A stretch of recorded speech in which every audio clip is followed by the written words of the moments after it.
वो निश्चित रूप से ये सवाल खड़े करते हैं कि क्या बांग्लादेश में हिंदू होना गुनाह है। बांग्लादेश इस समय एक बार फिर कट्टरपंथियों और जिहादी ताकतों के कब्जे में जा चुका है। 90,000 से ज्यादा सैनिकों को, पाकिस्तानी सैनिकों को हथियार डलवा दिए थे। पाकिस्तान ने लगभग आत्मसमर्पण कर दिया था। जब धर्म की दीवारें खड़ी होती हैं तो इस तरह के परिणाम हमें देखने को मिलते हैं जो किसी भी देश के लिए घातक हो सकते हैं। आज भारत ही नहीं, पूरी दुनिया को एक युद्ध लड़ना है। अगस्त से ही बांग्लादेश में तख्ता पलट देखा गया, जब से शेख हसीना को वहां के अत्याचार और दंगों से भागकर भारत में शरण लेनी पड़ी।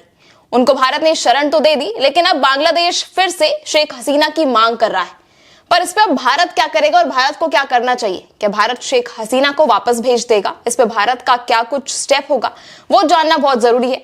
चलिए, आज का ये पॉडकास्ट काफी खास होने वाला है। हम बात करेंगे बांग्लादेश और भारत के रिलेशंस के बारे में, साथ ही बात करेंगे शेख हसीना के मुद्दे पे, और साथ ही बांग्लादेश में जो इस वक्त हिंदू अल्पसंख्यकों पर जो अत्याचार हो रहे हैं उसके बारे में बात करेंगे। और आज हमारे साथ मौजूद है हमारे वरिष्ठ पत्रकार हरीश चोपड़ा सर, स्वागत है आपका इस पॉडकास्ट में।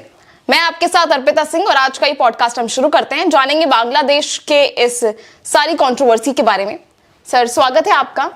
सर, बात करें बांग्लादेश की मांग की, तो उन्होंने शेख हसीना को वापस मांगा है, जबकि इतनी सारे दंगों से उलझती हुई वो भारत की शरण में आई है। तो भारत का क्या कुछ अगला स्टेप हो सकता है, या क्या कुछ भारत को करना चाहिए? सबसे पहला सवाल तो यह है कि 5 अगस्त के तख्ता पलट के बाद जिस तरह से बांग्लादेश में अल्पसंख्यकों, विशेषकर हिंदुओं पर हमले हुए, और इस्कान जो संस्था है, आपको मालूम ही है कि उनके एक स्वामी को देशद्रोह के आरोप में गिरफ्तार कर लिया गया। अब तक लगभग 250 से ज़्यादा हमले हो चुके हैं और अल्पसंख्यक हिंदुओं के में 9 लोगों की जान जा चुकी है। ये वास्तव में भारत के लिए एक बहुत ही चिंता का विषय है। अब सवाल यह है कि क्या बांग्लादेश में, सबसे पहली बात तो यह है कि बांग्लादेश में हिंदू होना गुनाह हो गया है, जबकि बांग्लादेश में रहने वाले जो हिंदू हैं, भले ही वो अल्पसंख्यक हों, लेकिन उनकी जो संस्कृति है वो बंगला है जी। और इसी तरह जो वहाँ मुसलमान रहते हैं, बहुसंख्यक हैं, लेकिन उनकी संस्कृति भी बंगला ही है। वो अपने आप को पहले बंगाली कहते हैं, ना कि हिंदू या मुसलमान। ये जो तार है, ये आपस में हिंदू और मुसलमानों को आपस में जोड़ के रखते थे। लेकिन तख्ता पलट के बाद जो दृश्य हमें देखने को मिले, वो निश्चित रूप से ये सवाल खड़े करते हैं कि क्या बांग्लादेश में हिंदू होना गुनाह है। ये बहुत बड़ा सवाल है और भारत के हिंदू संगठनों के लिए, भारत सरकार के लिए भी ये बहुत चिंताजनक विषय है। प्रधानमंत्री अपदस्थ होने के बाद शेख हसीना ने जब इस्तीफा दिया तो निश्चित रूप से उनको खतरा था, उनकी जान को खतरा था। तो भारत ने मानवीय दृष्टिकोण को अपनाते हुए शेख हसीना को अपने यहाँ आने के लिए कहा। हालांकि वो उनके लिए भारत कोई नई बात नहीं है। जब बंगबंधु मुजीबुर रहमान की हत्या हुई थी, तब भी शेख हसीना और उनके बच्चे, उनका परिवार दिल्ली में आकर रहा। उनके लिए वो दिल्ली कोई नई बात नहीं है, जब भारत को नई बात नहीं है उनका आना।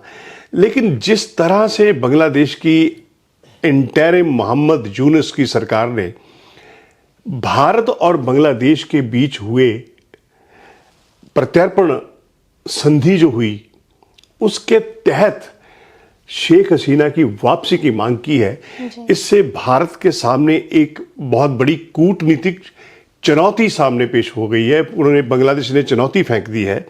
और अब सवाल यह है कि भारत को क्या करना चाहिए और भारत के पास विकल्प क्या है जी। सबसे बड़ी बात तो यह है, भारत के पास एक विकल्प तो यह है कि शेख हसीना या तो किसी तीसरे देश में शरण ले ले जी, और भारत और बांग्लादेश के जो संबंध हैं उनको सामान्य हो जाएंगे जी। लेकिन इसमें सबसे बड़ा खतरा यह है कि इसमें भारत की कमजोरी नजर आएगी जी। दुनिया भर में यह संदेश जाएगा कि भारत अपने मित्रों के साथ उनका साथ नहीं देता, उनकी जान की परवाह नहीं करता। जबकि सबको मालूम है कि जितने वर्ष भी शेख हसीना बांग्लादेश की प्रधानमंत्री रही हैं, भारत के रिश्ते काफ़ी अच्छे रहे हैं।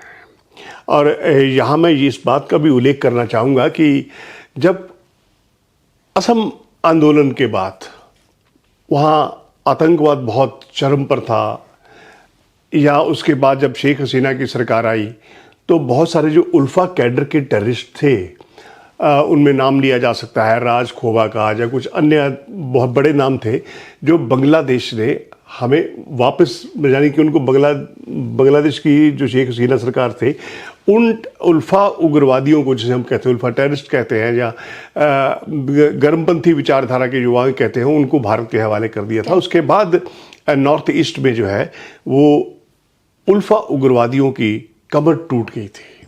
ये बहुत बड़ा फैक्टर है।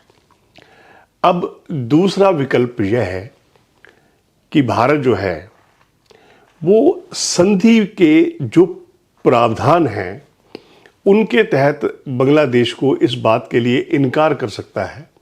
संधि के अनुच्छेद 6 में, अनुच्छेद 13 में बहुत सारे ऐसे प्रावधान हैं, 13 अनुच्छेदों में, जिसमें यह कहा गया है कि अगर कोई देश यह समझता है कि किसी भी व्यक्ति पर जो आरोप है वो राजनीतिक द्वेष से लगाए गए हैं जी, तो इनकार किया जा सकता है। अगर वो अपराध की श्रेणी में आते हैं, हत्या है या देशद्रोही की गतिविधियां हैं या बहुत सारे अन्य मामले हैं, उनके तो लिए तो ये सामान्य प्रक्रिया अपनाई जा सकती है। भारत मुझे लगता है कि अभी देखो और इंतज़ार करो की नीति अपनाएगा, और लेकिन भारत के पास ये अधिकार है कि वो बांग्लादेश की अंतरिम सरकार द्वारा शेख हसीना पर लगाए गए आरोपों को राजनीतिक रूप से द्वेषपूर्ण माने। ये भी है कि अगर शेख हसीना वापस जाती हैं तो निश्चित रूप से उनकी जान को खतरा है जी। तो इन प्रावधानों के तहत भारत के पास ये अधिकार है कि वो प्रत्यार्पण के लिए इनकार कर सकता है। मान लीजिए, एक सवाल सबके मन में ये भी आता है कि मान लीजिए अगर शेख हसीना वापस किसी तीसरे देश चली जाती हैं, या भारत और बांग्लादेश के रिश्तों के सुधार के लिए भारत कोई ऐसा कदम उठाता है जिसमें बांग्लादेश और उनके रिश्ते अच्छे रहें, तो इस बात की क्या गारंटी होती है कि बांग्लादेश की जो यूनिट सरकार है वो रिश्ते अच्छे रखेंगी? क्योंकि उनका जो पाकिस्तान के साथ प्रैक्टिस जो इतने सालों से नहीं चल रहा था वो फिर से स्टार्ट हो गया, ढाका और इस्लामाबाद के रिश्ते फिर से अच्छे हो गए। तो क्या गारंटी होती है कि अगर भारत बांग्लादेश की तरफ से काम करता है या उनके साथ रिश्ते सुधार करता है तो फिर से जो है उनके रिश्ते सुधार आएंगे और वो पाकिस्तान के साथ कनेक्शन नहीं बनाएंगे? देखिए, ये बहुत बड़ा सवाल है हमारे सामने भी, और ये सवाल राजनीतिक रूप से भी उठाया जा रहा है और कूटनीतिक स्तर पर भी उठाया जा रहा है। इस बात की कोई गारंटी नहीं है कि अगर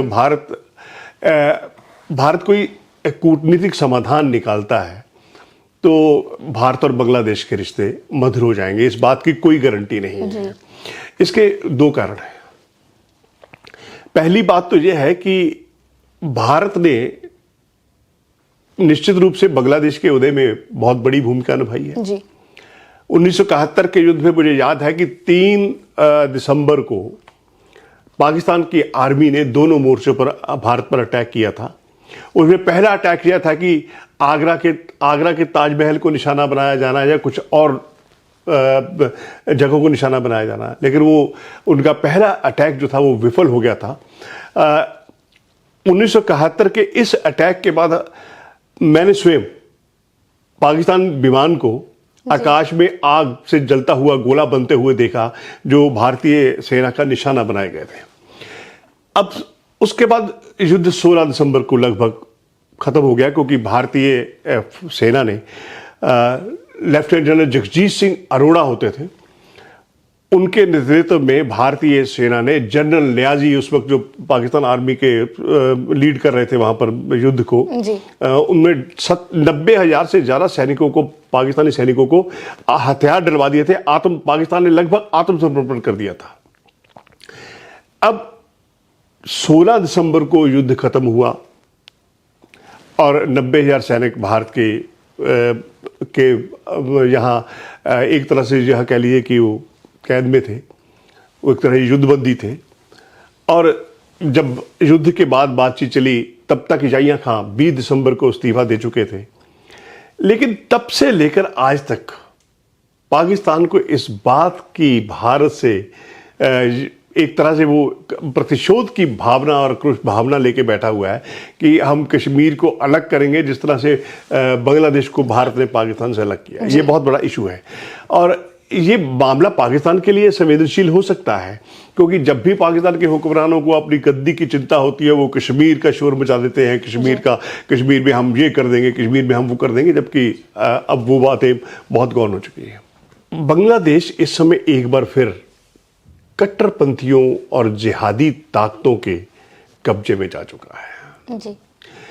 जिन छात्रों ने शेख हसीना के खिलाफ तख्ता पलट के लिए जो मूवमेंट चलाई, उनमें से अधिकांश जो है वो कट्टरपंथी विचारधारा के हैं। आज भारत ही नहीं, पूरी दुनिया को एक युद्ध लड़ना है, वो है कट्टरपंथी विचारधारा। वो ऐसी विचारधारा है, कट्टरपंथी विचारधारा, जो खुद को सर्वश्रेष्ठ मानती है और दूसरों को काफिर मानती है। यही आके एक बहुत बड़ा अंतर पैदा हो जाता है। मोहम्मद यूनुस नोबेल पुरस्कार विजेता हैं। उम्मीद तो ये थी कि वो मानवाधिकारों के लिए काम करेंगे और सबसे बड़ी बात जो है कि उनसे बड़ी उम्मीदें थी लोगों की, लेकिन मुझे लगता है कि अब भी वो भी स्वयं भी जिहादी ताकतों या फंडामेंटल ताकतों का एक उनके हाथों की कठपुतली बनते जा रहे हैं। हो सकता है उनकी ये इरादा हो कि प्रधानमंत्री पद उनके पास रहे, अभी तो इंटरिम है वो जी। तो जब कोई राष्ट्र या कोई देश जो है वो अंतरिम सरकार पूरी कोशिश में है कि वो पूरी गवर्नमेंट बॉडीज को कैप्चर कर ले। हाँ, गवर्नमेंट बॉडी हो सकता है मोहम्मद यूनुस की ये इच्छा हो कि जब दोबारा से चुनाव हो या किसी तरीके से हो इस पद पर बरकरार वहाँ के हिंदुओं के लिए काफी ज्यादा नेगेटिव पॉइंट हो सकता है, क्योंकि जिस तरह से हमला हो रहा है, अभी बात करें, आपने कहा कि वहाँ के स्कॉन के मेन उनको गिरफ्तार कर लिया है, इसलिए वो भी गलत आरोपों के तहत गिरफ्तार कर लिया गया।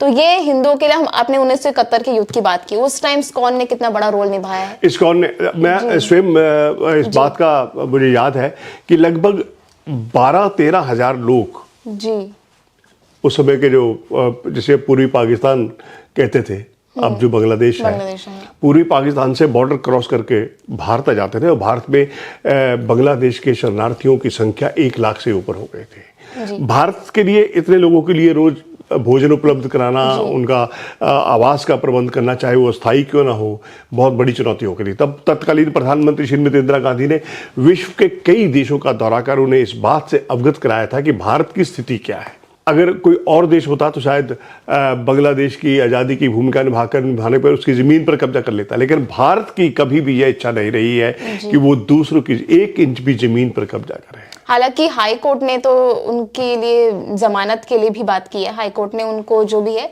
उन दलीलों से मुक्त करने की भी बात की है। देखिए, ये एक निष्पक्ष और ईमानदार जांच का विषय है कि चिन्मय स्वामी जो है इस्कॉन के, अब 77 वहाँ संस्थान चलाते हैं इस्कॉन मंदिर। जब बांग्लादेश युद्ध हुआ तो लगभग रोजाना 14-15 हजार लोगों को मुफ्त में खाना खिलाना, ये भी इस्कॉन ने किया था, उस वक्त की बात है। और जब कोरोना काल आया तब भी इस्कॉन की भूमिका बांग्लादेश में इसी तरह की थी कि वो मानव कल्याण के लिए, मानव की रक्षा के लिए उनको भोजन उपलब्ध कराते थे। इस्कॉन ना सिर्फ भारत ने भी बांग्लादेश की काफी सहायता की, हर जगह उनके साथ खड़ा रहा है। जब पूर्वी पाकिस्तान से वो बांग्लादेश बना उस समय भी उनकी सहायता की है। तो उस समय और अब समय देखें कि वहां पे हिंदुओं पे इतना अत्याचार किया जा रहा है, इतने हमले किए जा रहे हैं, पुलिस कभी भी किसी के घर में चली जाती है, उत्पीड़न होता है इतना लोगों को, तो वो हिंदू जो है उनकी क्या गलती है? सबके मन में क्वेश्चन आता है कि इतना सब सहायता करके उसके बाद हिंदू को क्या मिला आखिरकार?